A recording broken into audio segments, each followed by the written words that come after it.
Today on Now and Zen, our 101st episode, in some sense, we have Catherine Lamb, composer, performer, and I got to meet her at Untwelving in Germany this recent year. So, welcome, Catherine, and thank you so much for coming on the show. Yeah, thanks for inviting me. Yes, of course. 101. That's great. Yes. Yeah, what a special event. Of course, we have got a weird string of months going on at Now and Zen where all of the themes coincidentally line up. So for July, we have J.I. July. So who better to have than Catherine Lamb?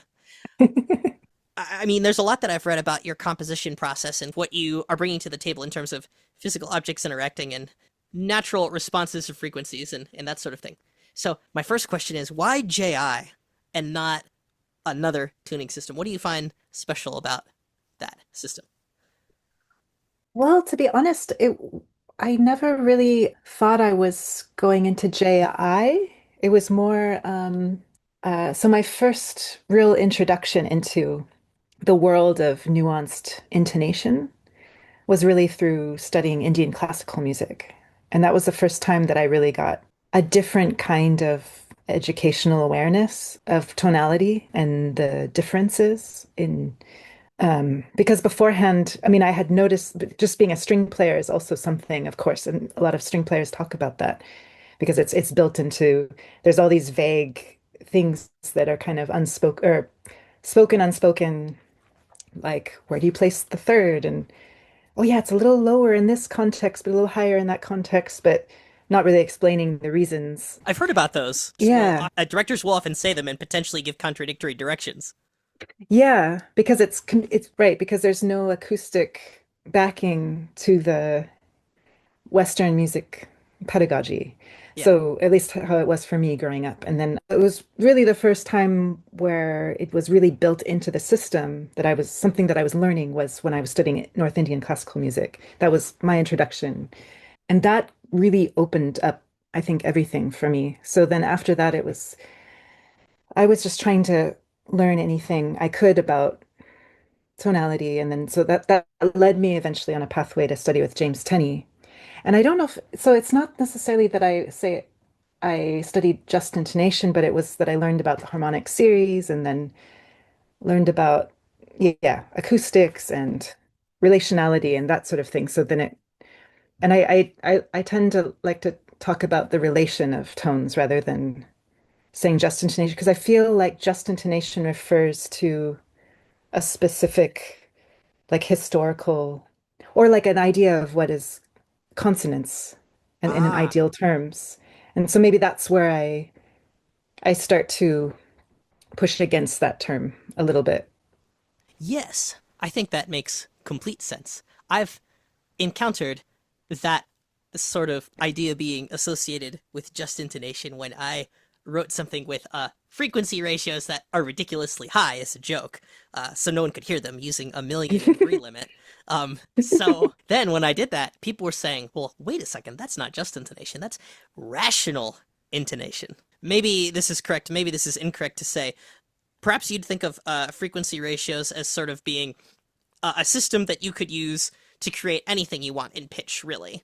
And so you don't really have to think about choosing between tuning systems or having any of that sort of thing going on. Yeah, I mean, I guess for me, it's always been like the research has always been about relationality.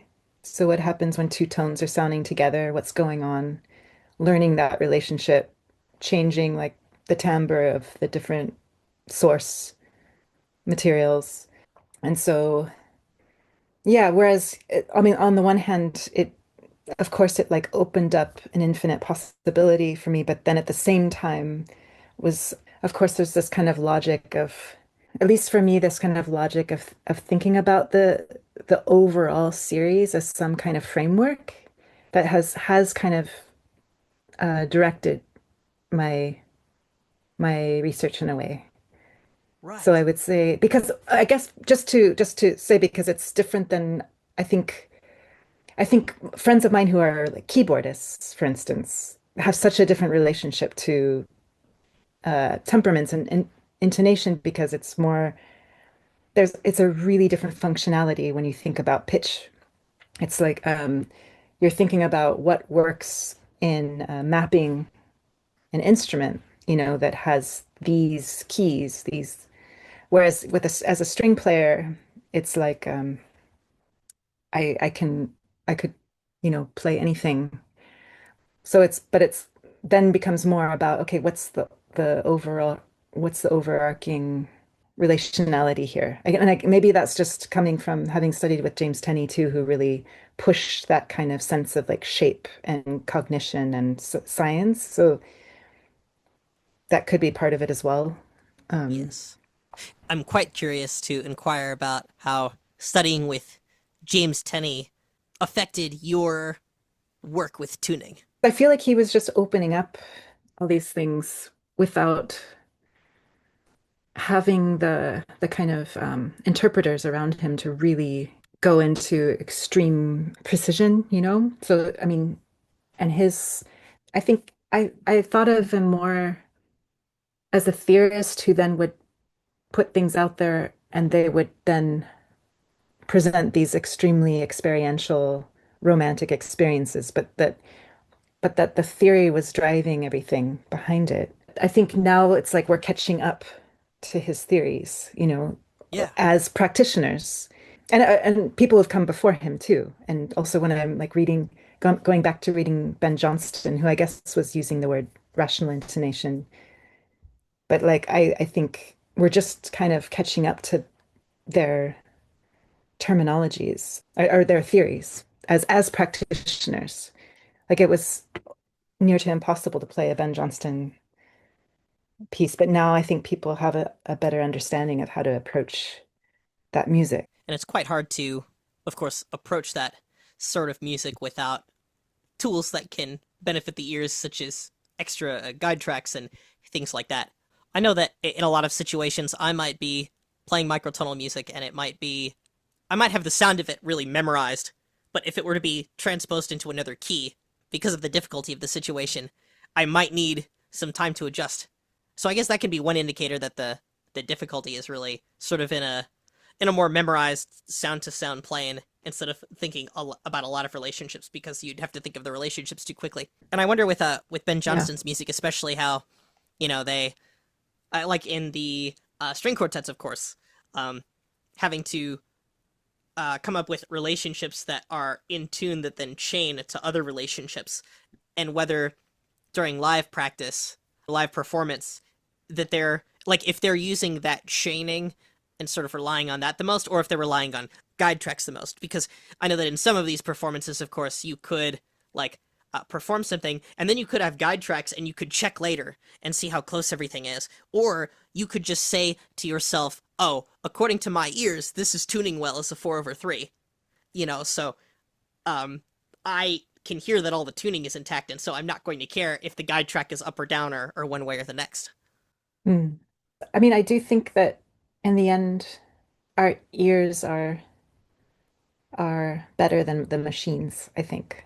Yes, that's what Yes. I think too. That's what I think too. I've been deliberately avoiding auto tuning in specific situations because then it sounds more like a human learned the system and figured it out, and there are Mm. these little like points in either direction that enhance that. No, and also because like if I'm playing, for instance, the viola and I have it hooked up to a tuner and or a spectrogram and just it's so like I don't have the perfect Charles Curtis bow technique down. Does anybody?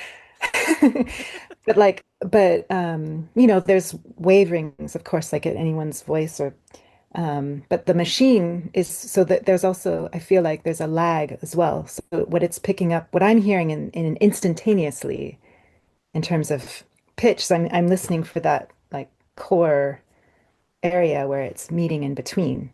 And then sometimes, but it the moment of looking versus hearing is doesn't correspond because it's picking up on a wave, or that had just happened, whereas you're hearing, these like you're just trying to relate to someone else, and the machine's not hearing that.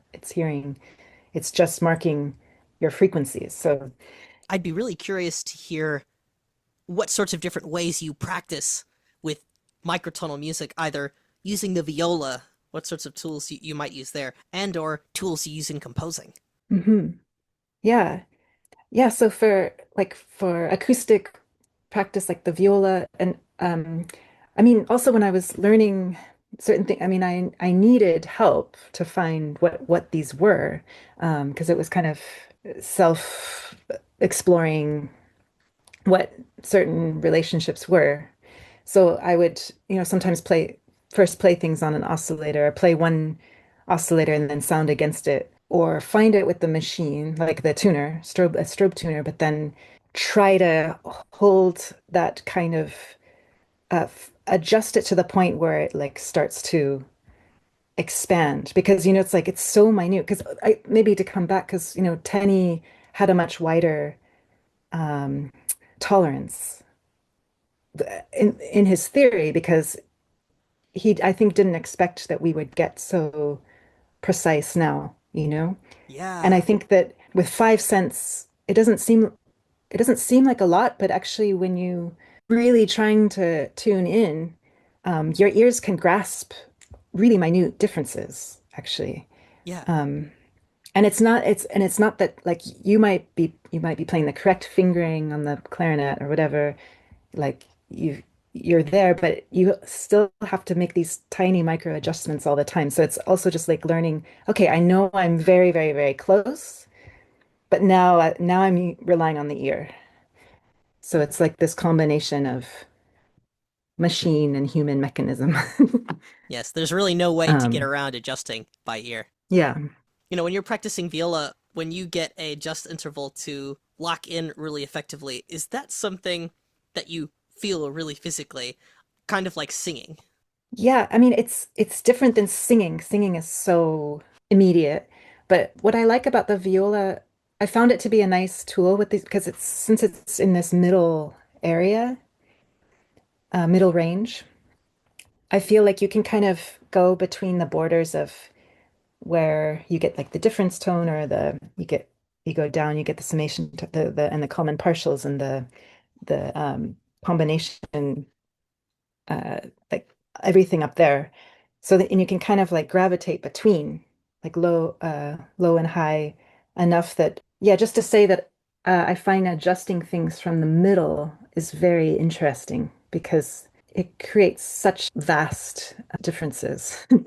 I suppose that interest with tuning in using pitches, does that inform the tempo of your compositions? Like, do you usually take them on the slower side in order to be able to find those sorts of things, or are those unrelated? My feeling and is just that when I really want to explore those relationships, I do think of the Lamont Young quote that the longer the sound lasts, the more in tune, the more possibility of something being in tune.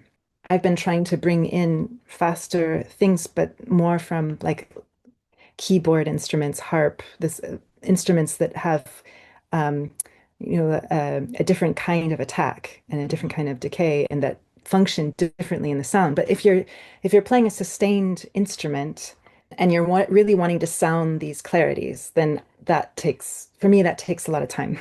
So that does tend to slow things down. Yeah. Yeah, fascinating. Um, I would love to talk about some of your pieces and how they unfold. I think we were talking about a few of them, and you mentioned that you had a 10 hertz system. And I was wondering how that would work for you and how you might notate it and explain it to the players and explore it. Yeah. Yeah, because I think you mentioned Divisio Spiralis and Interius Exterius, and both of those are on the 10 hertz, but it's just yeah, I was following a thread. Um it's something that I've come back to with some pieces. I don't stick with one system. There are a few pieces where I've really tried to ground the fundamental and one series. I should say that trying to conceptualize and theorize one total series as a complete palette, Mm-hmm. and then from there omitting things that I don't need. I mean, putting imposing prime limitations and also multiple combination limitations then creates the palette. But 10 hertz, it's both it's low and it's below our hearing actually. Yeah. But it's also the difference between the 50 and 60 electrical cycles. There's something nice about where you can avoid cent notation. So what you can do is use the theoretical partial above the note, Hmm. and then the musician can just add a zero and there's the frequency.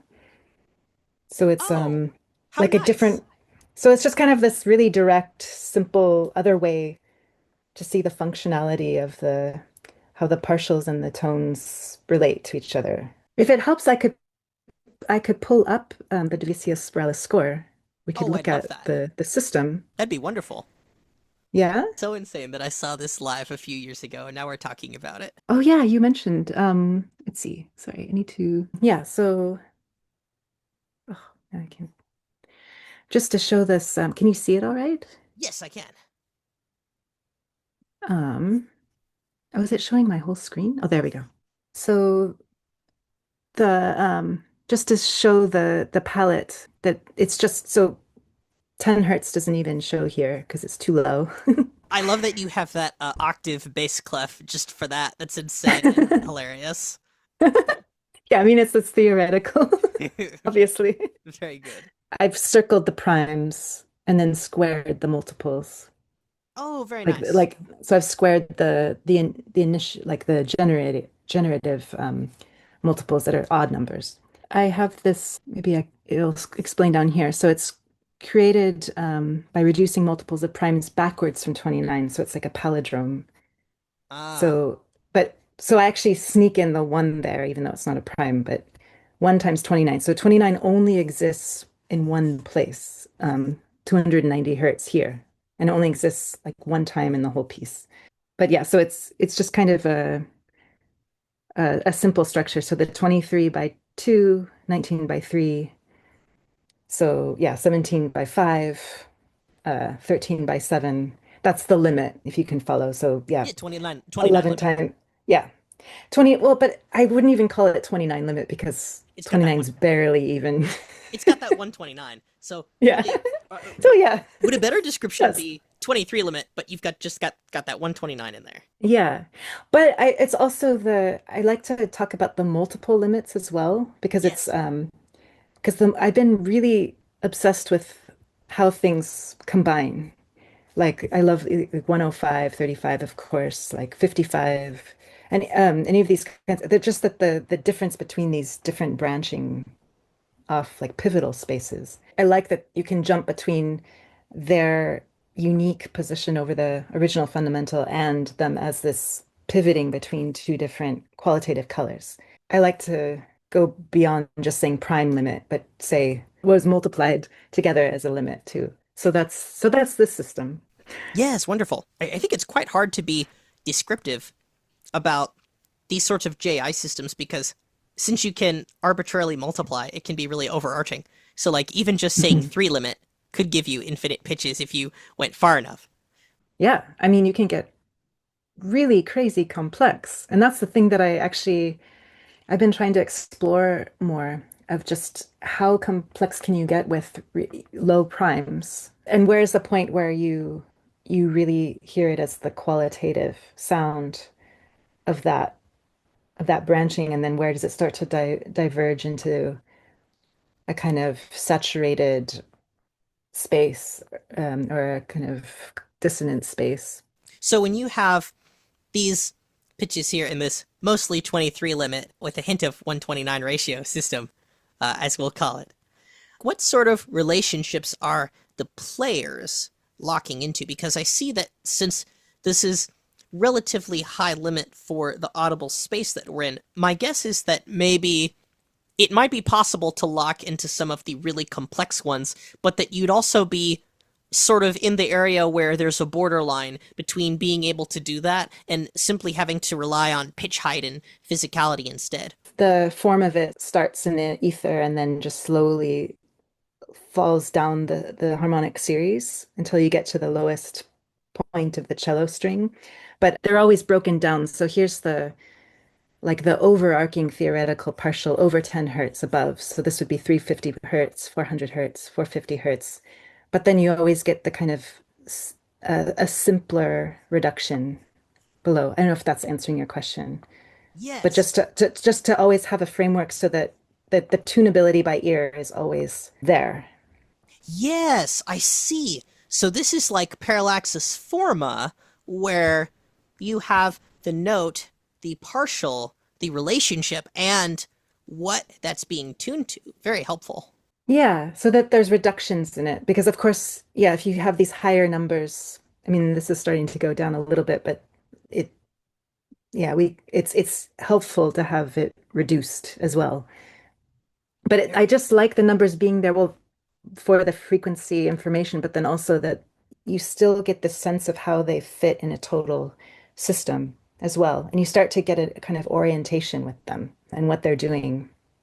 And like depending on like because if you're playing a 50 or a 25, it entirely depends on the context around you, right? Because it's all about it's not just that it's the 50, it's a relation to something else. So like in this case, it's just a 5/4. It's just like just intonation, you know? So it's a very, very consonant relation. It's all about the context and then the pivoting. This is probably maybe my most difficult piece or one of my most difficult pieces, but what the reason is because as soon as you get familiar with one kind of sense of modality, something pivots and changes. So the whole Yes. thing is kind of like here it's been on the 40 and then this 96, the 72 come in. So you get this hint of the original fundamental coming in and then the 17 and 19 come in and change the so what was the yeah 56 is now the 57, which I was really exploring in this piece, like this 56 to 57 relation. Just slight changes in yeah, relationality and then yeah, just to show how it's kind of moving through. And then but you always get these kind of grounding. So even if the 11 sneaks in with these 33s and the 55, it's always in context in relation to what's there. So that like you saying this these kind of chaining elements, like if you have simple building blocks to okay, I know how to navigate to that and that and that. I mean, like for instance, the Jacques Quartet, they do play with tuners because otherwise they lose. The main reason is that they would lose the reference, but they're not looking at the tuner. It's not like the thing that they're. And we talked about that a lot, like that it's more about like they're there together, and the more they've done it, the more they like come into focus to each other. That's the point. Like we were saying earlier, that it's about the ears, but they have to have the frame of reference. Otherwise, everything, all the building blocks, kind of diverge too much. You know, it's funny, I wouldn't think that the relationships would be this concordant, but now that I see a lot more of them, I think I'm understanding what your harmonic ideas are in this piece. And it's very nice to be Yeah. able to see, like on that previous page, that 44 Oh. and 33 and 55, 33, because then you would have, Oh, whoops, sorry. yeah, like 4 to That 3 one. and Yeah. 5 to 3, right? So perfect Yeah. fourth, and then a uh, made you sixth. That's in tune. Yeah. So I'm seeing that you have numbers in this series that are relatively high numbers, but you're exploiting the simple relationships between them for tunability. Would that be fair to say? Yeah. Yeah. So it's really this piece was really literally okay. So I had the tonal palette of this kind of expanded that's in one series with omitting things from the series to focus in on certain relationships. And then really literally like it was a kind of an intuitive exploration of stepping slowly down and kind of phrasings that are coming out of these combinations leading into, I guess, just like counterpoint, but arriving from each new tone that's being introduced downwards affects what combinations are being kind of triggered. How is that descent related to the spiral shape? Or is that not what it's about? I gather you use shapes a lot in your work as the names and structural ideas and things like that. Yeah. Yeah, no, I mean I was really curious about that sensation over the course of the piece. I mean it takes some time to go through it.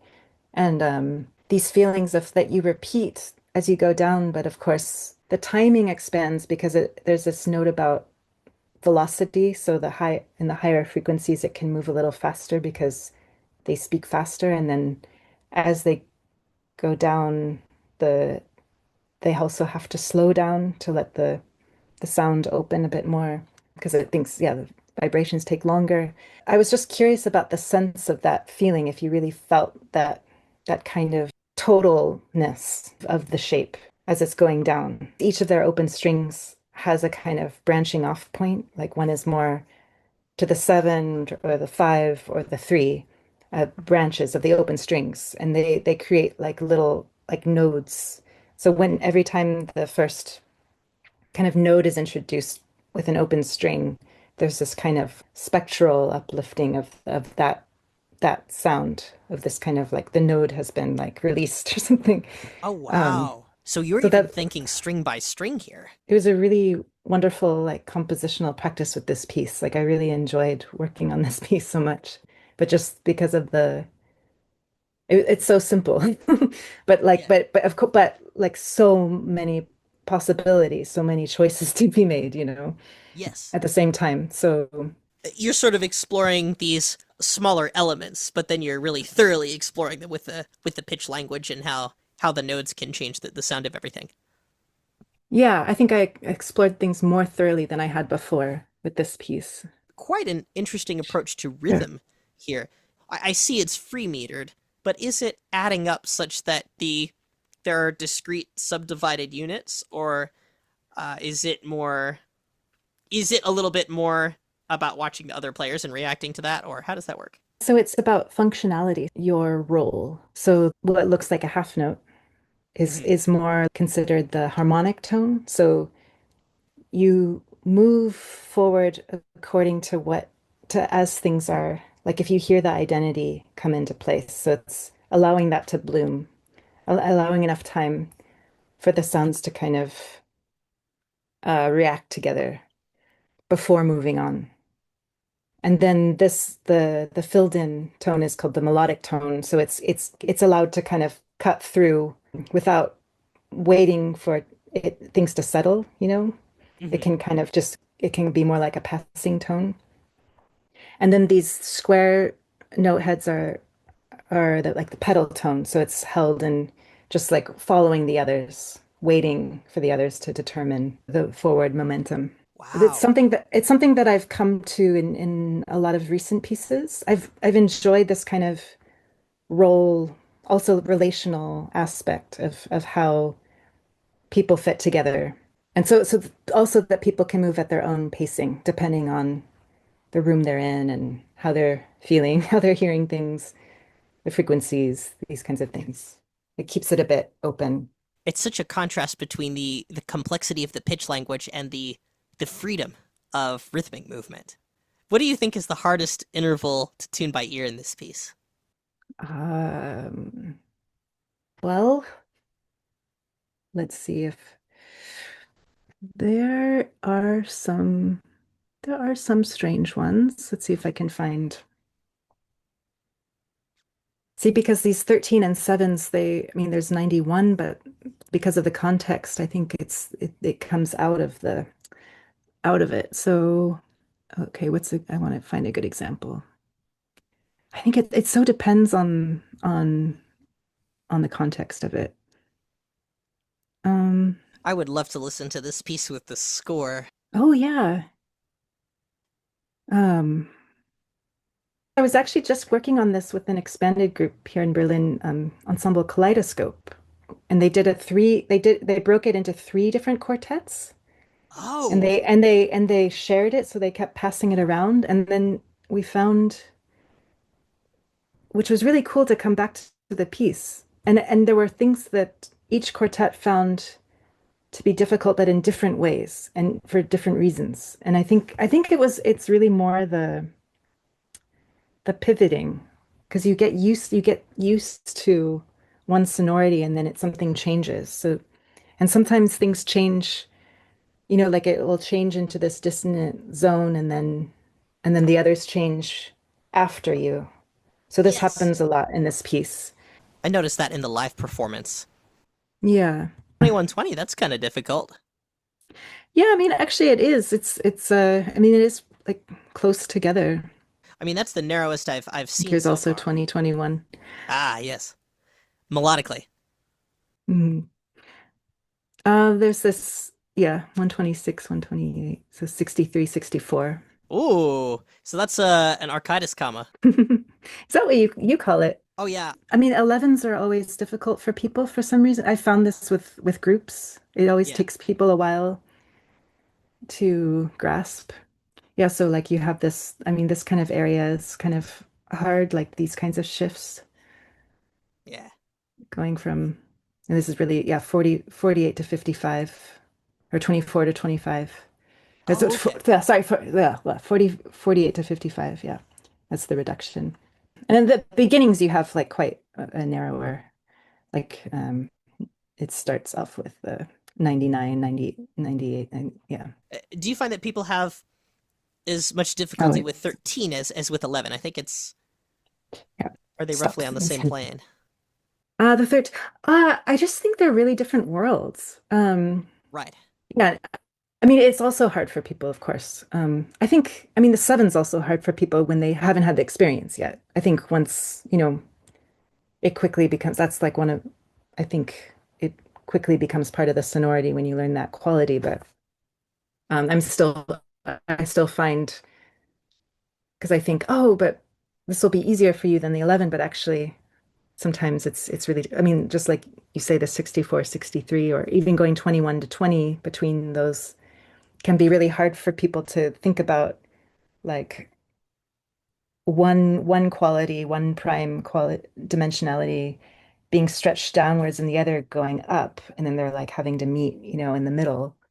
And so yeah, it's also like coming up when I'm working with interpreters who are less familiar with tuning Right. and rational intonation. It's like it's finding language and visuals, and sometimes it's sensorial or like anything that will help them grasp it. And sometimes I find that you just say like the word bright and then they get it. And it's like, Right. or you just say, it could be like something really, really simple. And It's so funny that you say that about 11 because I think that the differences that some of the common intervals have from 12 tone equal temperament can be really important. And I find that there could be an attitude where 7 is hard because it sounds more like an etude 12, so it's harder for people to like hear the difference between that, but at the same time the ring oh, is easier to perceive. And 11, hmm. since it's right in since like 11 over 8 and 11 over 6 and several of the others are in between 12th categories, it could be easier for people to sing notes that are like exactly between other notes that they know, even if the lock and ring is harder to hear. Um, Right. One reason why I find 13 especially difficult is because it seems to be not quite in between and not quite a deviation, and the ring is also quite difficult Mhm. to hear as well. I always find coming back to the plain old harmonic series and the movements between. There's so many examples of folk music of these kind of harmonic melodies, and just kind of playing like 13, 12, 11, 10, 9, up and down different contexts. And I've grown to really, really like this stepping of the 14, 13, 12 just as a find, and that's really helped me, at least on the viola, like also where it's placed if an open string is the 12 and finding where the 14 and 13 fit. So if I usually skip 15 in that context, so I would go like 16, 14, 13, 12. Just that little tetrachord, right? I think it really helped ground the 13 for me. I've used that kind of thing for 11. Yeah.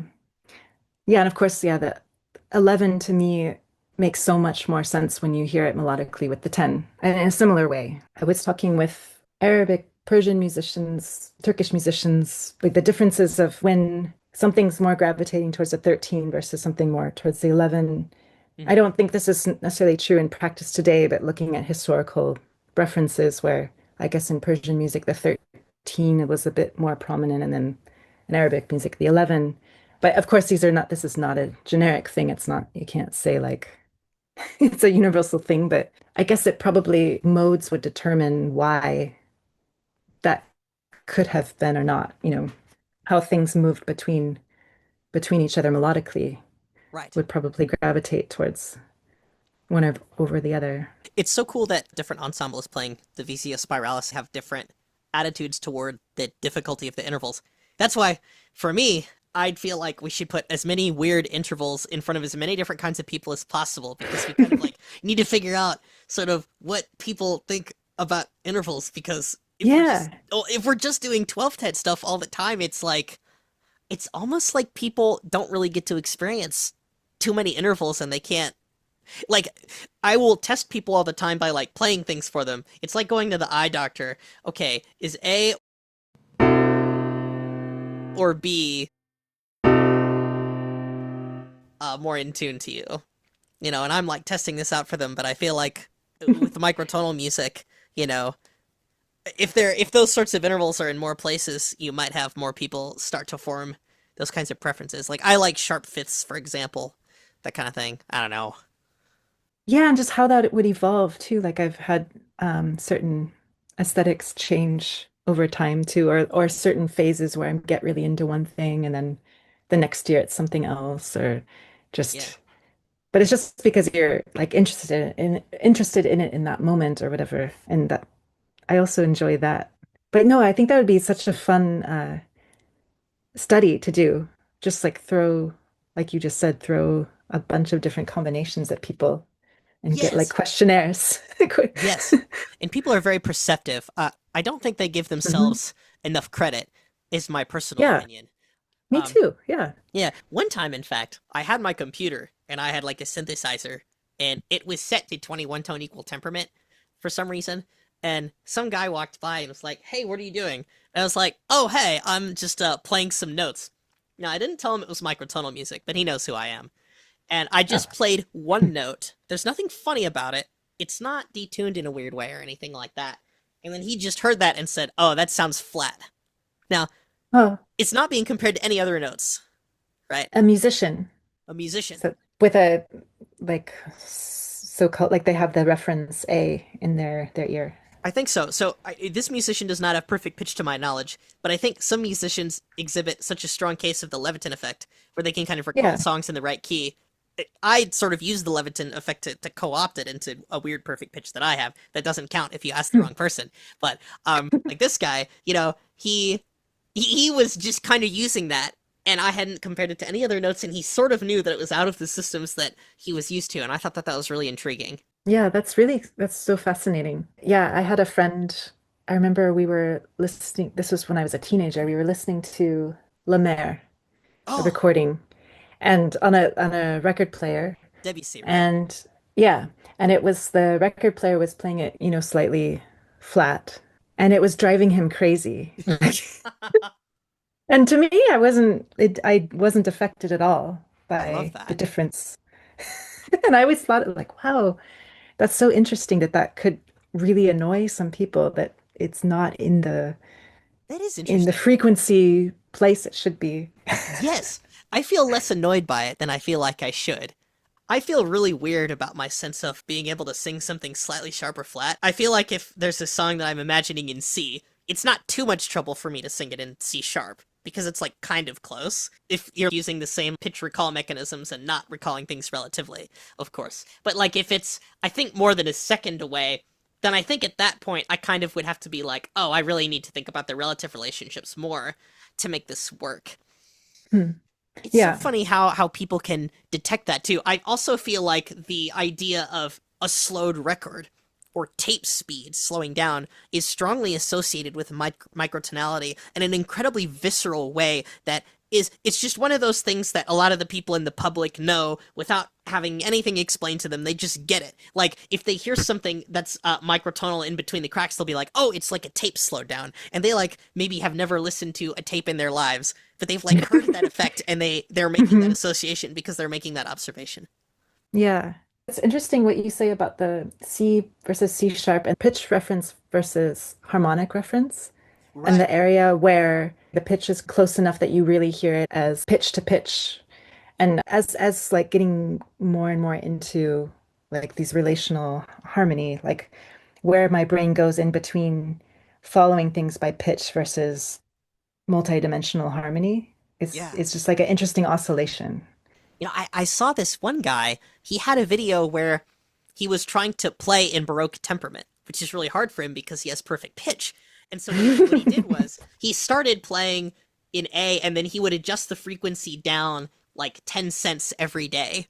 And then Oh, yeah, and then like on a certain day he noticed and it became uncomfortable for him. And I thought that was so strange because like in my mind I would just memorize how it sounded in the new key and that would be okay. For some reason, I don't know. I feel like it's hard to get around. I have played on transposed pianos before. There was a high school like a compass position I had where if the guy wanted to transpose, we would just hit the transpose button on the keyboard.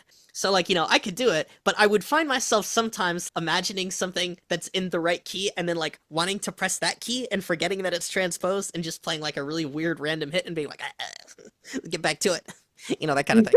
I wonder how precise people's experience, like for instance, I'm thinking of an orchestral player, what their experience is like if they go from playing in a low concert pitch, like below A440, and then going to something like A443, you Yeah, know, and just if that would bother them, or if it's, or yeah, I think it would. if you, yeah, if you have to go between orchestras, Quite that must quite the drive issue.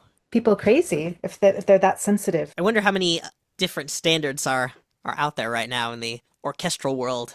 Who knows?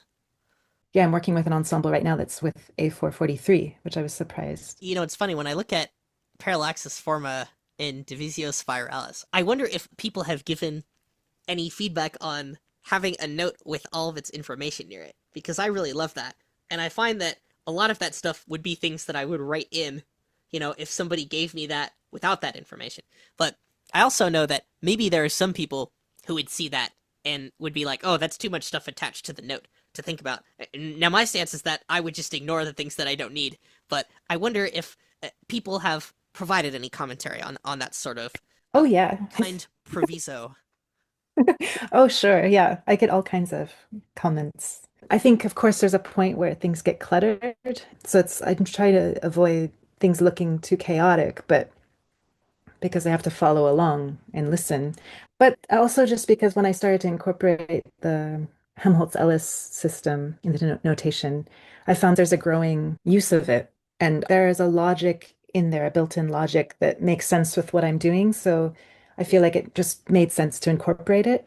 The musician doesn't have to only rely on the accidentals. They can also see the relational aspect. Like I really want the relational aspect to somehow come across really over, like very explicitly, like very clear. And so like in Divisio Spiralis, like you get the theoretical partial, how so you see how it fits in the whole like series makeup, but then also the simplified relation between that you could always focus in on. So if I'm not using the 10 Hertz system, then I also do show the sense because I just want that. Of course, is I guess emphasizing the deviation from a tempered which I struggle with. But yeah, I think everyone needs their different ways into the logic. And I at least want some combination of the rational ratios to be there with the accidentals. So you would say that Hedgie has worked for you and your rational intonation, notation purposes.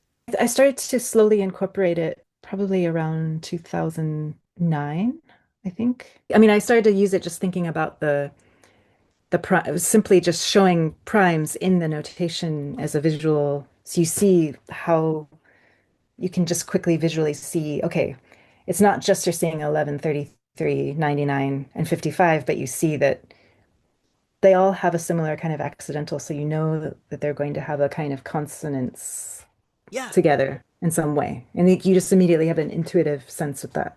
And I think that is important. Any way that you can find like a door into intuitive ways, better, I think. Yeah. yeah, because all of those are valid. Yeah, like with Mark Spot, because like well, um, so he and Wolfgang von Schweinitz had the idea of the plain sound orchestra for a long time. But Wolfgang went to CalArts and there was a kind of a reshuffling and then there were a bunch of like new people coming to Berlin, like myself, and then and my friend Rebecca Lane, who plays flutes and these Kingma system, Ava Kingma, she does these extra keyed flutes, and yeah, we were just getting together once a week. And like you said, you mentioned Mo Abbott, like Mo Yes. started joining us, Thomas, and then eventually Frederick Raston started coming, like, and there was a Yeah. group of us who were just we were just meeting and and just kind of nerding out That's great. once a week. And so and just kind of like, oh, let's look at this, or oh, hey, I'm trying out this thing, or could we sound this weird chord together, this or that kind of thing, or looking at repertoire or whatever. And then I think at one point Mark, yeah, he wanted to make a big James Tenney festival. And then it was like suddenly all these people kind of converged. They were all there at the same time, all these great musicians for this kind of work. Yeah. And then it just kind of the groups kind of formed out of that. And Rebecca had a big influence on bringing these people together. So It kind of reminds me of the enthusiasm that people had around Bull and Pierce when it was like a big thing. It must have been a really important event. it would be so fun to be able to time travel and place travel to all Oh these different, gosh. like, just to be there when everyone's excited about something. Yeah, yeah, absolutely.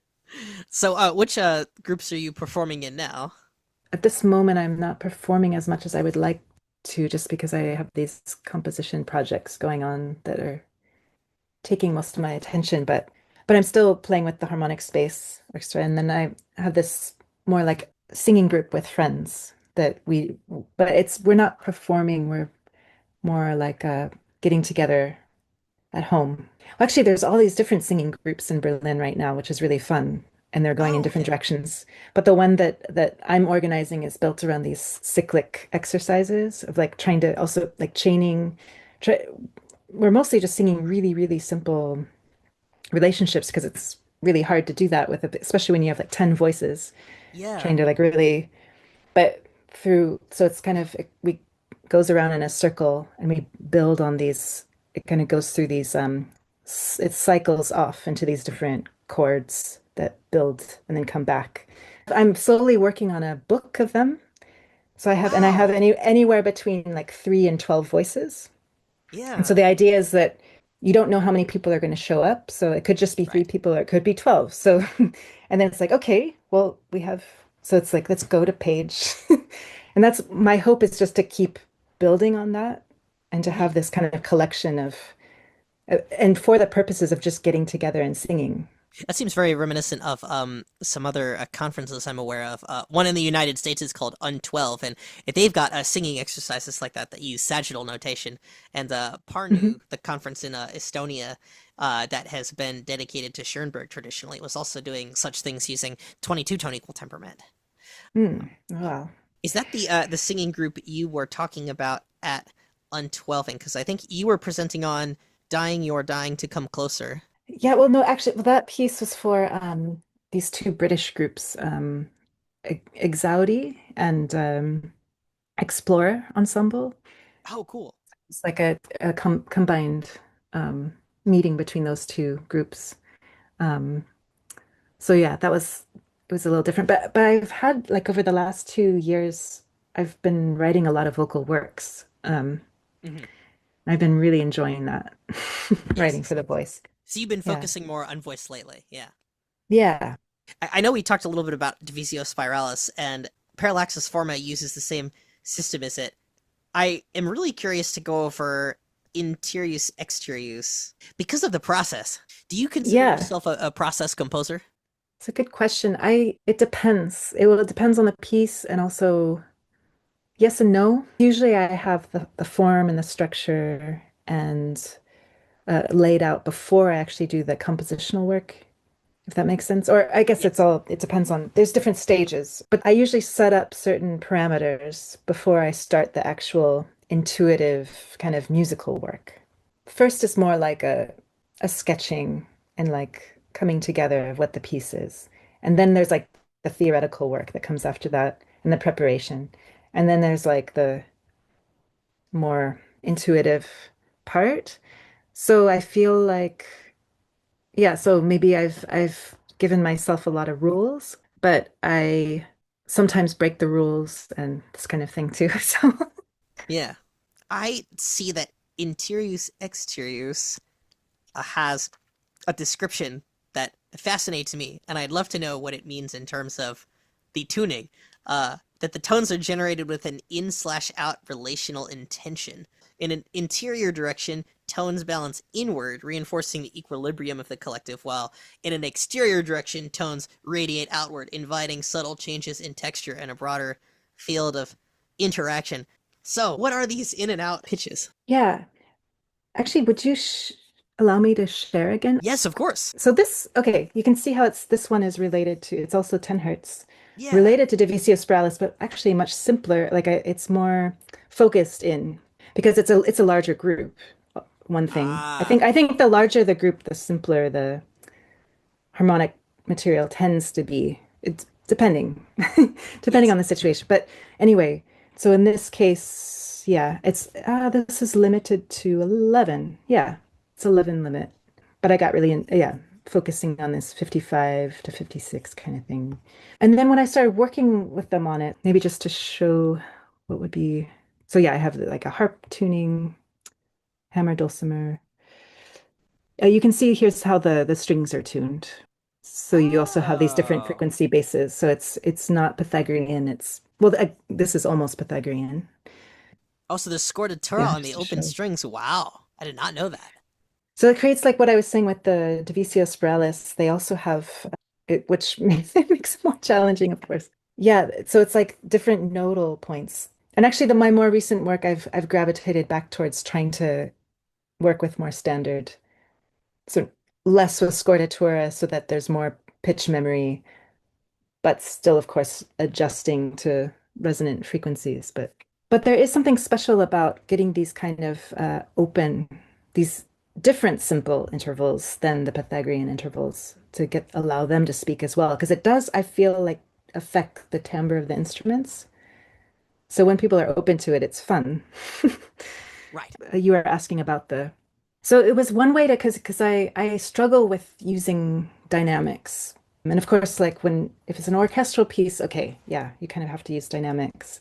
But with ensemble pieces, it's more like I like drawing attention to people's roles and how they Yeah. relate to each other and how and what they're trying to do. So in that, really, it's more about like the kind of sound they're bringing to the table, and like, and it's so that the attention is more towards the kind of like core sound interacting with someone else rather than it being like mezzo piano, mezzo forte or something. Because I feel like that doesn't really give you the information you need, and it sh should Yes.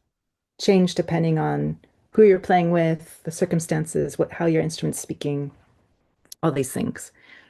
And so then with this piece, I was kind of interested in how the roles of someone being like the generative role versus the inward role, that someone's like one person is sending, like literally imagining that they're sending the sound out and they're kind of being like an initiating role of and it doesn't necessarily mean that they're louder, which is like the kind of paradoxical Right. aspect of it. And I like playing with paradoxes, Mhm. like giving this kind of impossibility of like, okay, you're the generative outward role, but you have to also be in balance with the others, Yeah. um, yeah.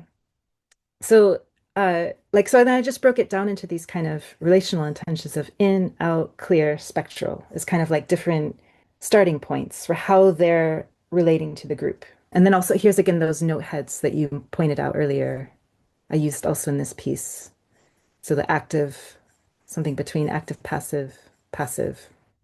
Um, but yeah, so here in the beginning of that piece, it's like these, and it starts with these really expanded chords, but it's also like spectral meaning. So that's the other thing. Like instead of saying ponticello, I'm saying more like you could approach it as the bow against the bridge, or you could approach it a little bit away from the bridge, or you could approach it with a lighter pressure, depending on how it's interacting together, how much force you're giving, or how Yeah. much yeah, or how like inward it's going. Yeah.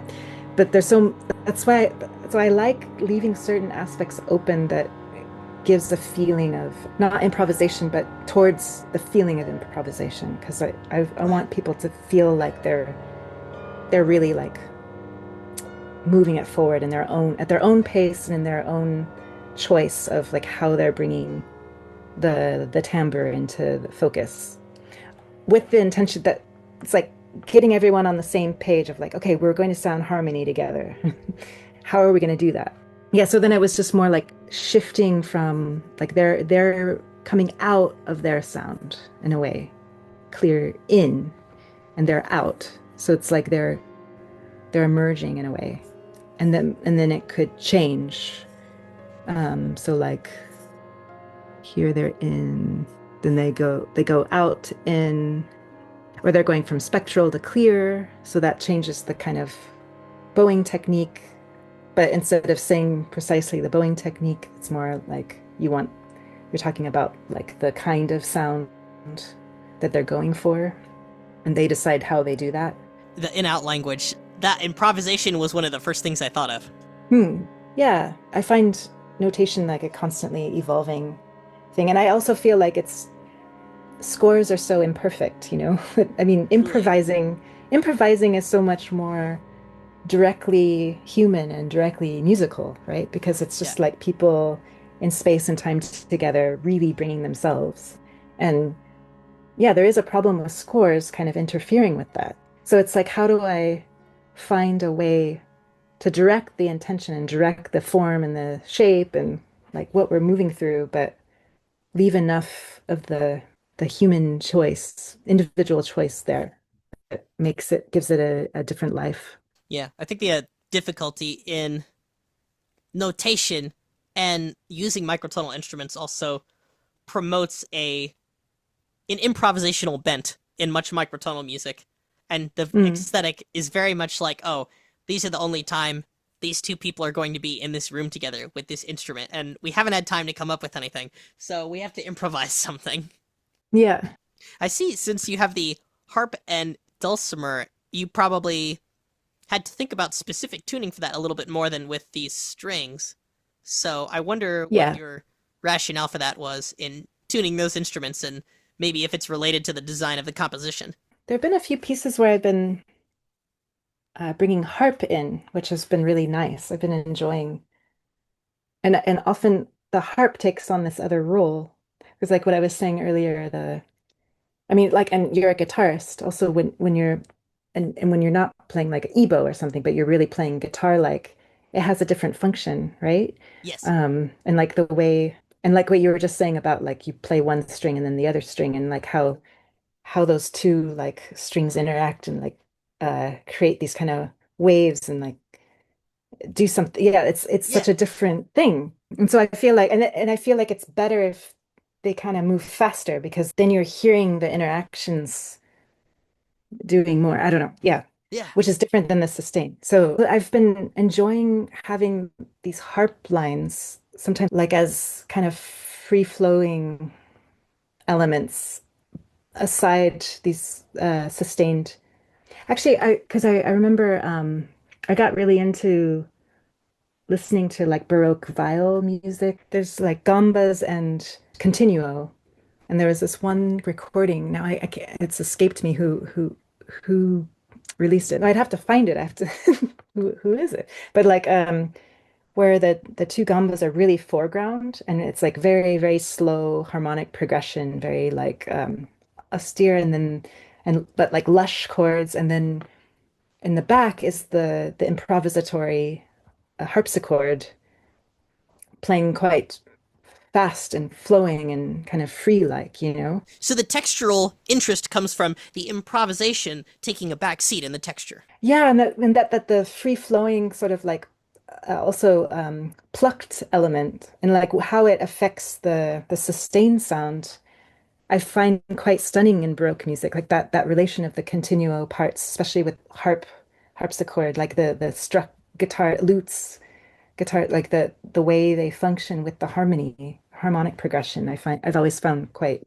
stunning. And Wonderful. I've heard that like in some of like Frederick Roston's guitar music. I don't know if you've heard, but like I'm not Just sure. like how he sets chords into motion like that, because of the nature of guitars, how it creates these kind of cyclical way, like you feel like you're really hearing the acoustics bounce back or and cycle. So it seems like you think about space a lot. Yeah, I do think a lot about space and just how kind of like layering, dimensionality, I guess, like how different roles affect each other, different kinds of instruments affect each other, different speeds. I think a lot about Shruti, and this is another thing that like is sort of Hmm. in opposition to choosing to go into rational intonation is the what I miss about like the study of Indian classical music is that deep dive into Shruti, Yeah. which is really the thing that got me interested in all of this kind of tonal thinking. And I think is a different way to describe harmony, but it's more like a direct relation of like self to the generative instrument that's like the tampura that's like releasing all this information against your voice or your instrument. But the so you're kind of locking against this kind of cloud. And I guess it's most like you most hear that because you mentioned parallaxis forma. Yes. There's a lot of sliding in that. There's a Right. lot of like a ode to Shruti without Yes. it being properly, yeah, I find, yeah, can never truly access the, I think you'd have to leave it much more open to really encapsulate the beauty of Shruti, I think. Yes. Yeah. But yeah, it has a lot of sliding in that piece. Fascinating. In Yeah. parallaxis forma or interuse, extra use, are there people using spectrograms to monitor their intonation as well? Or is that kind of part of the pieces that you provide just because of the necessary precision? What's the situation there? Yeah, so well, it depends on the piece again. So in parallaxis format, all the information should be there with the instruments. So in ideal terms, the vocalist has like they just have to know who they're uh, tuning into. Hmm. Right. Um, and in a way, it's kind of functioning like what I was just saying with the, even though it's an ensemble behind them, the ensembles, their functionality is so different from the vocal line. They are more producing this kind of cloud that the vocalist is interacting against. So in a way, they're kind of like moving in and out of tones that are there, like of near proximity. So it should be very embedded Right. in they shouldn't need a tuner, for instance. One more piece that I'd love to talk about with you. So we've been talking about some pieces that use your 10 hertz system, and I wonder if this will end up using that too, or a different rationale entirely. This curvo totalitas. You've got two plates, right? And somehow there are moving in the room, and subtractive synthesis is happening, and that constructs the piece. So I didn't understand the whole process, and would be really curious to hear it from you and what kinds of things you were going for, and what the setup was. Yeah. So that piece is from 2016, so now 10 years ago. Wow. Um, yeah, it's hard to believe. Starting to feel old. Same. Um, that piece was right before. So I did this as a whole series of pieces, and I have many offshoots of this concept called Prisma Interius, Mm-hmm. and they all are functioning around this synthesizer concept of subtractive synthesis. But in the Prisma Interius, it's and there's other pieces around that where you put microphones outside and you filter you send the input into a program like Super Collider. It puts resonant bandpass filters, so just like with high cues, a lot of gain, so it's quite oh, there's a cat. I wiggle. Cute. Oh, hello. Yeah, anyway, just that it's more like functions like this Aeolian harp kind of concept of just it also very simple, just that it's the simply the resonant bandpass filters creating the tones that you're hearing in the synthesis, just coming from whatever's coming through the microphone. But before those pieces, my first piece going in that direction was Curvo Totalitas. where so what I did was there's a tom-tom and a steel sheet, and they have to make recordings of the instrument they're going to be using.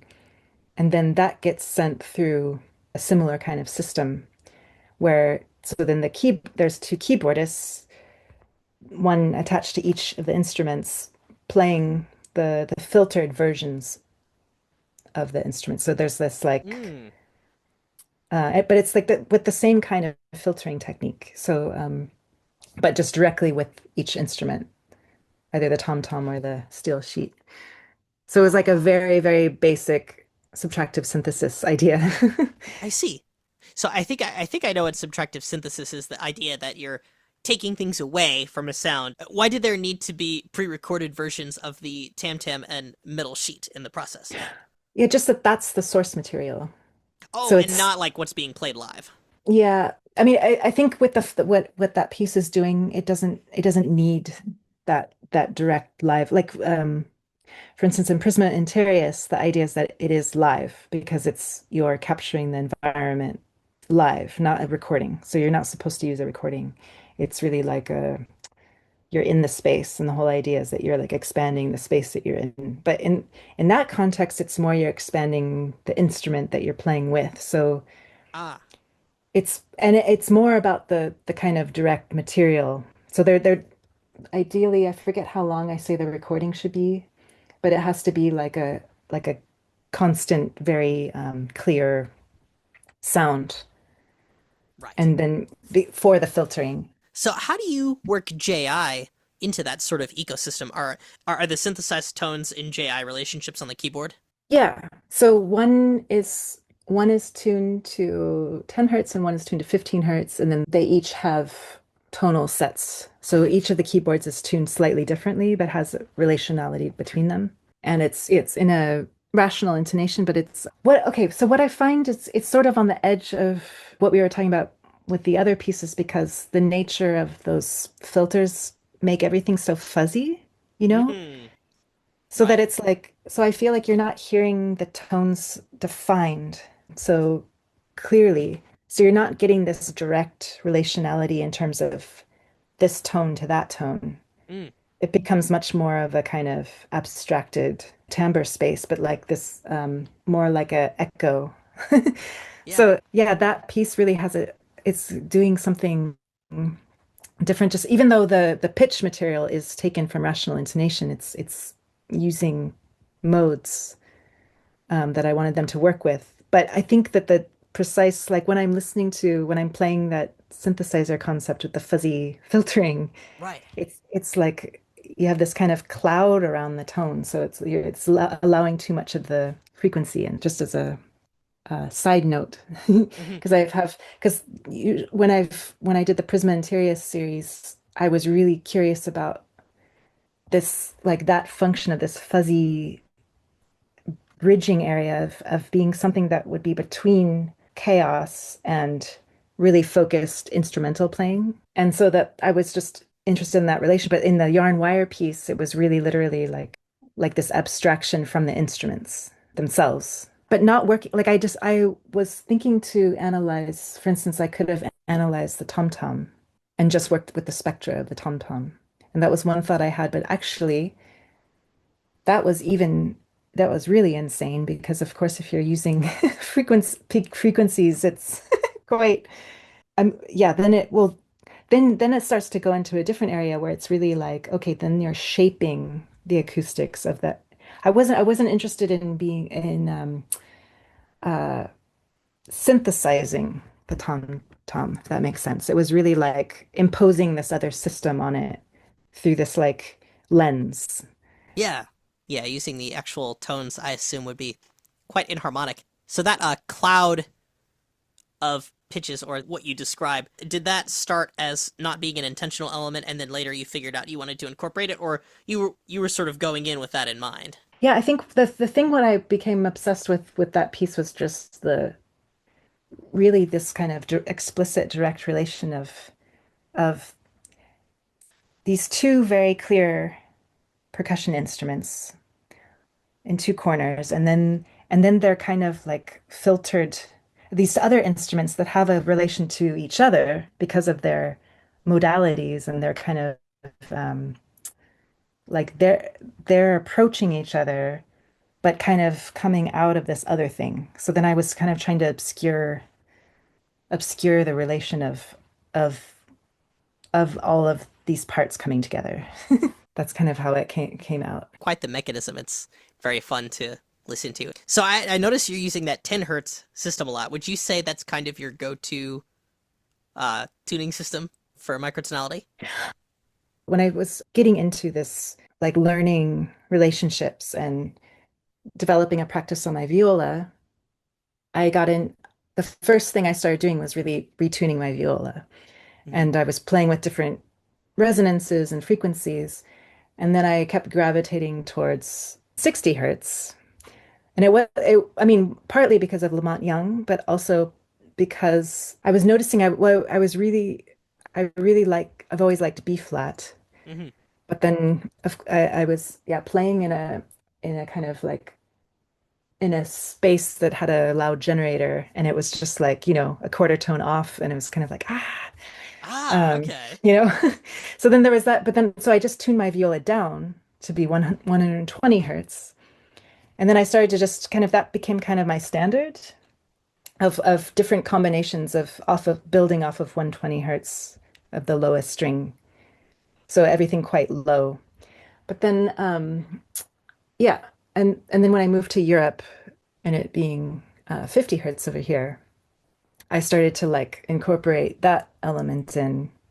So it really became this kind of mixing of the two, which then inevitably became 10 hertz as a difference.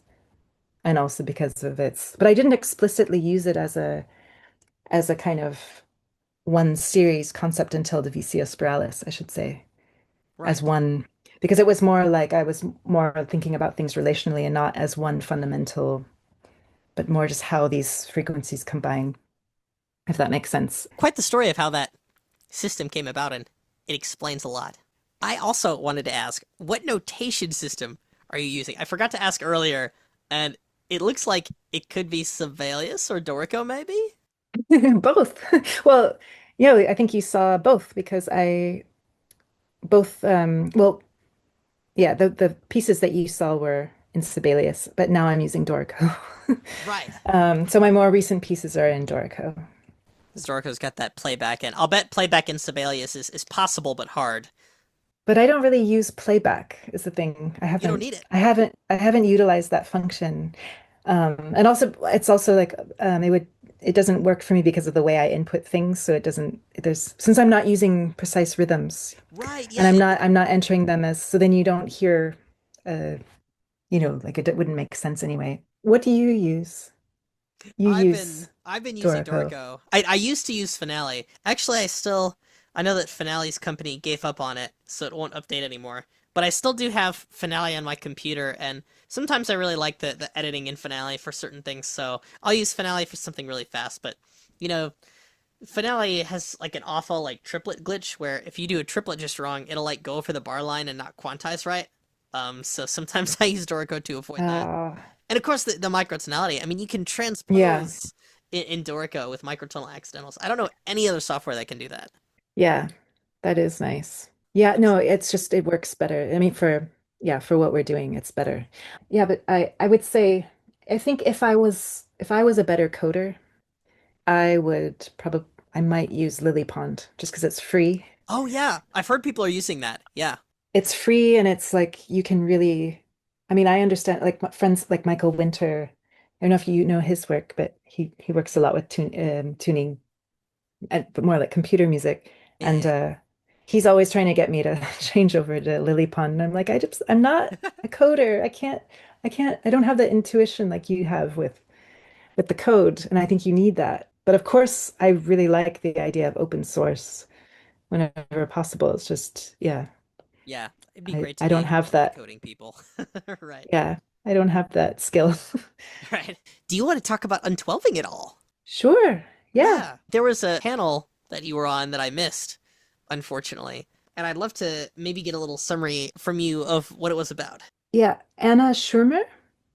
Anna Yes. Schirmer? Yeah, she was like the moderator, and she had actually asked us these great prompts about, I mean, it was actually quite complex about, I mean, I guess more just like how we fit into a kind of community oriented place with what we're doing and how I feel like I should find her prompt because but it was regarding like if we think our practice has a kind of social dimensionality to it, or is it something we reject, or is, Mm. these kinds of questions.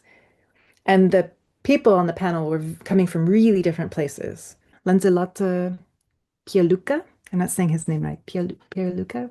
He was bringing in, so he had done this lecture on Haas Oh.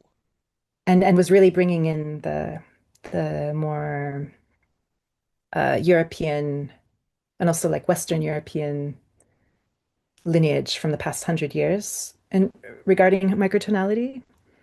Hmm.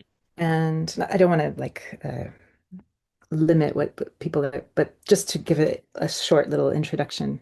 Sure. And then Benjamin Sprick was talking about Deleuze and like and Guattari and like the kind of community spaces that they were trying to conduct Right. and also like the maybe the critique around that and how how artistic practices can affect community practices. Right. That's what I understood it. And Yeah. then Ed Williams, they were relating Vincentino, the early Italian theorist, relating that there was this like the neutral tone, that the third, so like you have the major, minor, and then the neutral, and was bringing that as like the third sex in a way, like the neutral Oh, sex, cool. and comparing it to queerness, and then myself. And so I think I was just kind of thrown in there because I hadn't there was like these they had all given lectures up to that point and then I was just kind of thrown in. I wish we had had more time because Right. I mean like the conference there's all these different pluralistic elements and all these people doing all kinds of different things and Yes. it's like you get the little windows and then you have to move on to the next thing and yeah. So Yeah, it's time is yeah. so short. I'm really happy with how pluralistic the conference turned out to be, not only, in its nature, but that is explicitly stated. And I think that Yeah. a lot of people there have a really great attitude of really wanting genres to fuse and collide and grow in different directions, and there's so much potential for collaboration and other items. We were Yeah. Gaynor and I were talking a little bit about sort of the genres that get focused on in these Mm. microtonal conversations, kind of like the macabre and like Baroque music and that kind of thing. And I think Hmm. there's a hope that people can realize that microtonality can be part of, you know, sort of more modern genres in some Hmm. sense. Although I think maybe it is impossible to have something truly pluralistic in the sense that everything is represented. You're always going to be filtering something out in one way or the other because there's too many kinds of genres. Yeah, and I do think it's important to balance too. Like, so if you Yeah. have many conferences that are focusing on this aspect, then it's good to, I mean, I guess what I liked about because I don't go to a lot of conferences, but I had Hmm. been to a couple microtonal conferences and this one felt very different from the ones I had been to before. And what I liked was that it was bringing in other voices that weren't being represented somehow Yeah. in other situations. So I think that that was really positive. Right. And also just the mixing of generations too was really nice and people coming from different scenes. I mean, of course, it could be even more, but I think just as a balancing element, it was just really refreshing to be in a different kind of space than I was expecting. Would you say there also was maybe more focus on like popular styles than in other conferences you'd been to? Yeah, for sure. Like it was definitely bringing in something like more playful, really like focused on, it seemed to me like it was focused on practitioners and people who are really like jumping into and trying things and experimenting and like playing it on their instruments in different ways. And yeah, it also felt very friendly and yeah, I don't know. It was just very, Warm and yeah. inviting. Yeah, it was nice. I guess I tend to kind of be around these worlds that are a bit more like quote unquote serious, and the like as I'm in the like kind of new music scene in Europe in a way, what is serious music, what is and I liked the kind of mixing up of that of or obscuring that. And I think that's really important. Oh gosh, me too. So, I like to explore such things in my arrangements and compositions, like in "Hark the Biblically Accurate Angels Sing." I really, I like creating objects that are very difficult to construct, but the premise is silly. So then you have sort of yeah. an awkward decoupling of what's supposed to be serious and silly, because the narrative goes that if you have a silly thing, that it has to be like easy to make and you would think of it right away. But you could, I guess, if you're insane like me, you can design something that's like really, really inherently silly, but practically serialism. Yeah, no, I like that about you presented a few things and they Yeah. were yeah, and they were all I liked how like there was obviously like so much thought and like energy put into the construction of these things. But then it's just like this burst of like joy. And Oh, that thank you. it was really, yeah, refreshing. Wonderful. Thank you It's so much for being on. This is really fun. yeah, thanks for inviting me. And we can check you out on Bandcamp and streaming sites, things like that, and your website. Yeah. Should I give you my website I think or I found it actually. yeah. It had a Okay. lot of very nice like century Gothic text with helpful resources and shapes.